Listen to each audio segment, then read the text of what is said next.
একজন পিতা এবং সন্তানের গল্প।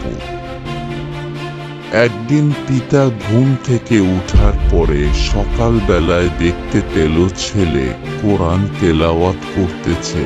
তখন তার বাবা তাকে বলল, তুমি কি ইসলাম গ্রহণ করেছ? ছেলে বলল, হ্যাঁ বাবা, আমি ইসলাম ধর্ম গ্রহণ করেছি। ইসলাম ধর্ম শান্তির ধর্ম।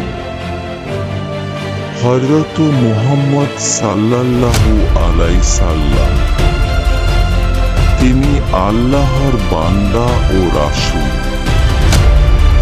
আল্লাহ রব্বুল আলামিন তাকে উন্নত মানের চরিত্র দেন এবং মানসিকতা দান করেন। উনার জীবনী তুমি একবার পড়লে তুমিও ইসলাম গ্রহণ করবে।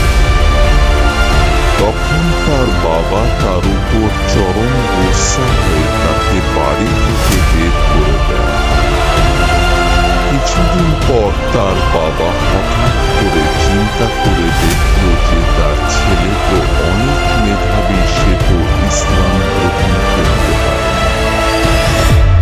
তখন ইসলাম সম্পর্কে জানার আগ্রহ জাগে। তখন তার বাবা ইসলামিক গ্রন্থগুলো পড়তে শুরু করে।